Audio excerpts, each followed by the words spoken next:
مريم اذكر نعمتي عليك وعلى والدتك إذ أيدتك بروح القدس تكلم الناس في المهد وكهلا وإذ علمتك الكتاب والحكمة والتوراة والإنجيل وإذ تخلق من الطين كهيئة الطير بإذني فتنفخ فيها فتكون طيرا بإذني وتبرئ الأكمه والأبرص بإذني وإذ تخرج الموتى بإذني وإذ كففت بني إسرائيل عنك إذ جئتهم بالبينات فقال الذين كفروا منهم إن هذا إلا سحر مبين وإذ أوحيت إلى الحواريين أن آمنوا بي وبرسولي قالوا آمنا واشهد بأننا مسلمون الحمد لله الصلاة والسلام على رسول الله من والاه أما بعد.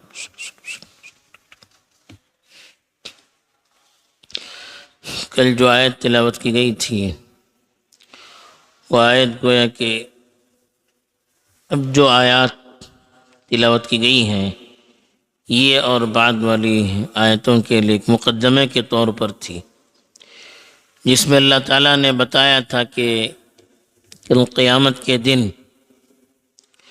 کس طرح سے نبیوں سے ان کی قوموں کے رویہ اور ان کے سلوک کے متعلق سوال کیا جائے گا کہ ہر نبی سے ان کی قوم نے کس طرح سے معاملہ کیا اور اس نبی کے ساتھ سوالات کے کیا نمونے ہوں گے۔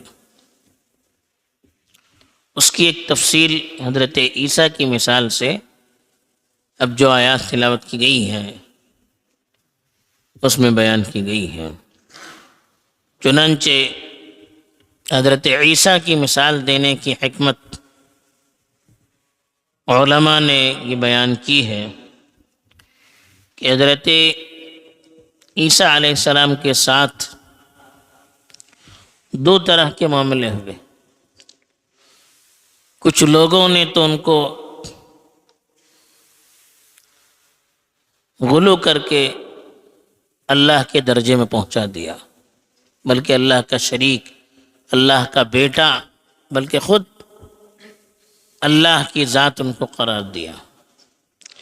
اور کچھ لوگوں نے ان کی مخالفت میں حد کو پار کر لیا اور ایسی ایسی تہمتیں ان پر لگائی کہ زبان ان کو بیان کرنے سے قاصر ہے اور کان سننے کے لیے بھی تیار نہیں ہے۔ اور دوسری وجہ اس کی یہ بھی ہے کہ حضرت عیسیٰ علیہ السلام کا تعلق بنی اسرائیل سے بھی ہے اور امت محمدیہ سے بھی رہیں گا، اس لیے کہ آخری دور میں حضرت عیسیٰ کو اللہ تعالیٰ دوبارہ دنیا میں بھیجیں گے۔ تو اس اعتبار سے حضرت عیسیٰ علیہ السلام کو بطور مثال بنا کر یہاں اللہ تعالیٰ نے ان کا تذکرہ کیا اور اپنی نعمتوں کا تذکرہ کیا۔ اس میں 5 معجزے بھی ہیں اور 3 وہ نعمتیں ہیں جو اکثر انبیاء کے ساتھ اللہ کی طرف سے موجود رہتی ہیں۔ چنانچہ اللہ تعالیٰ کا ارشاد ہے کہ اذ قال اللہ یا عیسیٰ، وہ وقت بھی قابل ذکر ہے جب اللہ نے کہا اے عیسیٰ، یا عیسیٰ ابن مریم، اے عیسیٰ بن مریم۔ یہ اللہ تعالیٰ حضرت عیسیٰ کے ساتھ عام طور پر ان کی ماں کا تذکرہ کرتے ہیں۔ اس کی وجہ یہ ہے کہ لوگوں نے حضرت عیسیٰ کو اللہ کا درجہ دے دیا تھا اور اللہ تعالیٰ بار بار ان کی ماں کا تذکرہ ان کے ساتھ کر کے بتانا چاہتے ہیں کہ جو پیدا ہونے والا ہے ایک عورت کے بطن سے، وہ کیسے خدا ہو سکتا ہے، وہ کیسے اللہ ہو سکتا ہے۔ اور دوسری چیز جو لوگ حضرت مریم علیہ السلام پر تہمتیں لگاتے تھے، ان کا تذکرہ بار بار حضرت عیسیٰ کے ساتھ کر کے اللہ تعالیٰ حضرت مریم علیہ السلام کی پاکیزگی کو بیان کر رہے ہیں۔ اگر وہ عورت غلط ہوتی، نعوذ باللہ، جو الزامات ان پر عائد کیے جاتے ہیں اس میں ذرا بھی حقیقت ہوتی، تو اللہ تعالیٰ بڑے فخر کے ساتھ، بڑی عظمت کے ساتھ اور تعریف کے موقعوں پر ان کا تذکرہ کبھی نہیں کرتا۔ تو عظمت کے ساتھ، اچھے القاب کے ساتھ اور تعریف کے موقعوں پر ان کا تذکرہ کرنے کا مطلب یہ ہے کہ وہ عورت اللہ کے نزدیک بڑی پارسا، پاکیزہ اور پاک دامن اور بڑی عالی قوی نسبت رکھنے والی تھی۔ تو اس لیے اللہ نے حضرت عیسیٰ کو خطاب کرتے ہوئے کہا کہ یا عیسیٰ بن مریم، اے عیسیٰ بن مریم، اذکر نعمتی علیک وعلی والدتک، تم پر اور تمہاری والدہ پر میری نعمتوں کو یاد کرتے رہو۔ نعمتوں کو یاد کرنے کی بار بار بہت سے انبیاء کو بھی تاکید کی گئی، بنی اسرائیل کو بھی تاکید کی گئی۔ وجہ اس کی کیا ہے کہ نعمتوں کو یاد کرنے سے شکر کا جذبہ پیدا ہوتا ہے، اور شکر کا جذبہ جب پیدا ہوتا ہے تو اللہ سے تعلق بھی مضبوط ہوتا ہے، اللہ سے محبت پیدا ہوتی ہے، اللہ کی نسبت اس سے مضبوط ہو جاتی ہے۔ تو اس لیے اللہ تعالیٰ نے حضرت عیسیٰ سے کہا کہ میں نے جو نعمتیں تم پر کی ہے، بہت ساری نعمتیں ہیں، پیدائش سے لے کر ان کی وفات تک نعمتیں ہی نعمتیں نظر آئیں گی۔ اور اسی طرح سے ان کی والدہ پر جو اللہ کی طرف سے نعمتیں تھیں، کس طرح سے اللہ نے ان کی حفاظت کی، کیسے جیتے جی کرامتوں اور معجزوں سے ان کو نوازا، اور کس طرح سے راحت اور سکون کی زندگی انہیں عطا کی، اور کیسے قیامت تک ان کا تذکر اللہ تعالیٰ نے اپنی مقدس اور متبرک کتاب میں محفوظ رکھا۔ اس سے بڑھ کر کیا نعمت ہو سکتی ہے؟ تو اس لیے اللہ نے کہا کہ میری تم پر جو نعمتیں ہیں اور تمہاری والدہ پر جو نعمتیں ہیں اس کو یاد کرو۔ یہ کب کہیں گے اللہ تعالیٰ؟ جب محشر کے میدان میں حضرت عیسیٰ علیہ السلام اللہ کے دربار میں حاضر ہوں گے تو دوسرے انبیاء سے بھی اسی طرح کے سوالات کیے جائیں گے۔ تو ایک نمونہ یہاں پر اللہ سبحانہ و تعالیٰ نے حضرت عیسیٰ کا ماڈل بنا کر ہمارے سامنے پیش کیا۔ اب وہ کیا نعمتیں تھیں؟ تو کہا پہلی چیز بتائی، اذ ایدتک بروح القدس، میں نے روح القدس سے تمہاری تائید کی۔ روح القدس کون ہے؟ حضرت جبرائیل علیہ السلام۔ حضرت جبرائیل علیہ السلام سے کیا تائید کی حضرت عیسیٰ علیہ السلام کی؟ سب سے پہلی تائید تو یہ ہے کہ اللہ تعالیٰ نے حضرت جبرائیل کے ذریعے سے نطفہ حضرت عیسیٰ کا حضرت مریم میں داخل کیا، جو ہر طرح کی تاریکی سے، گندگی سے اور آلائشوں سے بالکل پاک اور صاف نطفہ تھا، جس کے اثرات زندگی بھر اس سے ظاہر ہوئے۔ اور جب پیدا ہوئے تو حضرت جبرائیل کے ذریعے سے اللہ نے ان کی مدد کی، ان کی زبان کو ایسے جاری کیا جسے کسی نبی کی زبان کو اللہ جاری کرتے ہیں، حق ان کی زبان سے جاری کیا، اور زندگی بھر حضرت جبرائیل علیہ السلام دلائل کے ذریعے سے اور حفاظت کے ذریعے سے ان کی تائید کرتے رہے۔ اللہ کے نبیوں کے ساتھ حضرت جبرائیل علیہ السلام کی مدد ہمیشہ کی جاتی ہے۔ ایسے بھی اللہ کے جو نیک بندے ہوتے ہیں، دین کی خدمت کے لیے جو آگے بڑھتے ہیں، اللہ تعالیٰ ان کی تائید فرشتوں کے ذریعے سے کرتے ہیں۔ اللہ کے رسول صلی اللہ علیہ وسلم کے زمانے میں ایک بہت بڑے شاعر تھے، حضرت حسان بن ثابت رضی اللہ تعالیٰ عنہ۔ وہ کفار کے جواب میں بڑے سخت اشعار کہا کرتے تھے، اور وہ زمانہ شعر و شاعری کے بڑے ذوق کا تھا۔ شعر و شاعری میڈیا کا رول ادا کرتی تھی. تو حضرت حسان بن ثابت کو رسول اللہ صلی اللہ علیہ وسلم ممبر پر بٹھاتے تھے اور کہتے تھے کہ تم شعر کہتے جاؤ، روح القدس تمہاری مدد کریں گے، یعنی فرشتے تمہاری مدد کریں گے، حضرت جبرائیل تمہاری مدد کریں گے، اور تمہارے اشعار مکے والوں کے لیے تیر کی طرح، تیر سے جو نقصان ہوتا ہے تمہارے اشعار سے اس سے زیادہ ان کو نقصان ہوتا ہے. تو یہ معلوم ہوتا ہے کہ اللہ تعالیٰ کے دین کی خدمت کے لیے جو کھڑا ہوتا ہے وہ مخلص ہوتا ہے، مقصد اس کا صحیح ہوتا ہے، تو اللہ تعالیٰ کی طرف سے فرشتے اور خاص طور پر حضرت جبرائیل اس کی مدد کے لیے نازل ہوتے ہیں.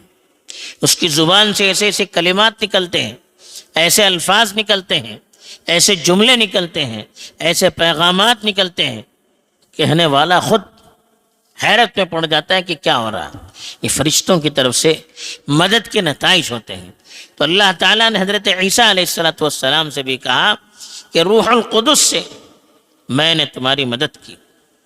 تو یہ حضرت عیسیٰ کی پیدائش کے وقت انہوں نے گفتگو کی تھی، اور پھر آخر تک جب تک وہ دنیا میں رہے ان کی زبان سے جو الفاظ نکلتے تھے، جو کلمات نکلتے تھے، زبان میں جو تاثیر تھی، اس سے معلوم ہوتا تھا کہ حضرت جبرائیل علیہ السلام ہر وقت ان کے ساتھ رہتے ہیں. تکلم الناس فی المہد وکہلا، اسی لیے فوراً اللہ نے سب سے بڑے معجزے کا تذکرہ کیا کہ تم بچپن میں بھی اور بڑی عمر میں بھی بات کرتے تھے. بات تو سب کرتے ہیں. بچپن، مہد کا مطلب گہوارے میں، وٹی جسے کہتے ہیں یا ہٹو جسے کہتے ہیں. آپ کو معلوم ہے کہ حضرت عیسیٰ علیہ السلام کی جب پیدائش ہوئی تھی بن باپ کے ہوئی تھی. جب بچے کو لے کر ان کی ماں اپنی قوم میں آئی تو لوگوں نے ان پر لعن طعن کرنا شروع کر دیا، تہمتیں لگانی شروع کر دی، بدنام کرنا شروع کر دیا، اور کہا یا اخت ہارون ما کان ابوک امرأ سوء وما کانت امک بغیہ، اے ہارون کی بہن تمہارے باپ تو کوئی برے آدمی نہیں تھے، تمہاری ماں کوئی طوائف میں سے نہیں تھی، غلط کام کرنے والی نہیں تھی، بدکاری کرنے والی نہیں تھی، تم نے ایسا کیا کیا؟ اتنا سخت الزام ان پر لگا. تو حضرت مریم علیہ السلام نے بچے کی طرف اشارہ کیا، کہا ان سے پوچھیے. فاشارت الیہ، بچے کی طرف، حضرت عیسیٰ ابھی پیدا ہوئے بچے تھے، گود میں تھے، کہا کہ ان سے پوچھیے. تو لوگوں نے کہا ان سے کیف نکلم من کان فی المہد صبیہ، ابھی جو گہوارے کے اندر بچہ ہے کیسے ہم ان سے بات کریں گے؟ یہ تو چھوٹا بچہ ہے، یہ کیسے بات کر سکتا ہے؟ یہ کیا ہمیں جواب دے سکتا ہے؟ کیسی تم باتیں کر رہی ہو؟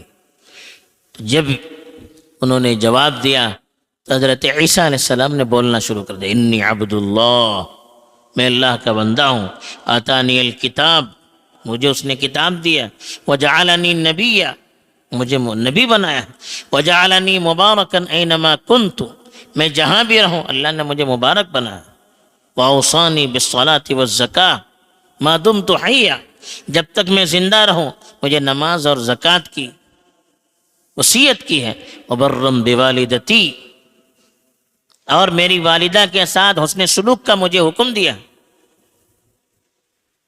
تو یہ حضرت عیسیٰ علیہ السلام نے جب بات کی تو لوگ ششدر رہ گئے. جو صحیح تھے ان کو یقین ہو گیا کہ یہ کوئی غلط بچہ نہیں ہے، غیر معمولی بچہ ہے. تو یہ اللہ نے کہا کہ بچپن میں گہوارے میں بھی انہوں نے بات کیا اور بڑی عمر میں بھی بات کیا. بڑی عمر میں تو ہر آدمی بات کرتا ہے. اللہ تعالیٰ اس سے یہ بتانا چاہتے ہیں، جیسا کہ مفسرین نے لکھا ہے، کہ بچپن میں جو کمزوری کی عمر ہوتی ہے اس میں بھی اسی طرح سے پختگی کے ساتھ بات کی. جیسے آدمی بڑی عمر میں بات کرتا ہے، پختگی کی بات، صحیح بات، سچائی کی بات، ورنہ بچپن میں جو بچے بات کرتے ہیں ان کی باتیں کچی ہوتی ہیں، زبان بھی کچی ہوتی ہے، باتیں بھی کچی ہوتی ہیں، اور اس کے اندر کوئی سمجھ بوجھ والی باتیں نہیں رہتی ہیں وہ. لیکن حضرت عیسیٰ علیہ السلام بچپن میں انہوں نے جو بات کی اور بڑے ہو کر جو بات کی دونوں برابر تھی. بعض لوگوں نے یہاں بات کرنے کو دعوت کے معنی میں لکھا ہے کہ بچپن میں بھی انہوں نے دعوت دی اور بڑے ہو کر بھی انہوں نے اللہ کی دعوت دی. تو ان کی یہ اللہ کی طرف سے ان کی کرامت یا ان کا معجزہ تھا.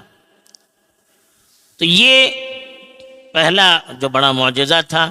اس کے بعد اور بھی معجزے اللہ نے بتائے ہیں. تو حضرت عیسیٰ علیہ السلام کے ایک ماڈل ہے. اس طرح کے سوالات قیامت کے دن اللہ تعالیٰ ان سے کریں گے، دیگر انبیاء سے بھی کریں گے، ان کی قوموں سے بھی کریں گے. اس وقت کا جو منظر ہے وہ پیش کر کے ہمیں اللہ تعالیٰ دعوت دیتے ہیں کہ ہم بھی اس کے لیے اپنے آپ کو تیار کریں، اپنے نبی کی تعلیمات سے زندگی بھر اپنے آپ کو متصف رکھیں اور خدا کے کلام سے ہم اپنے آپ کو جوڑے رکھیں، تاکہ کل قیامت کے دن ہم اللہ تبارک و تعالیٰ کی خدمت میں حاضر ہوں تو اللہ تعالیٰ کے سامنے ہم صحیح طور پر جواب دے سکیں اور شرمندہ نہ ہو سکیں. اللہ تعالیٰ مجھے بھی توفیق دے، آپ کو بھی توفیق دے. آمین. وآخر دعوانا الحمدللہ رب العالمین.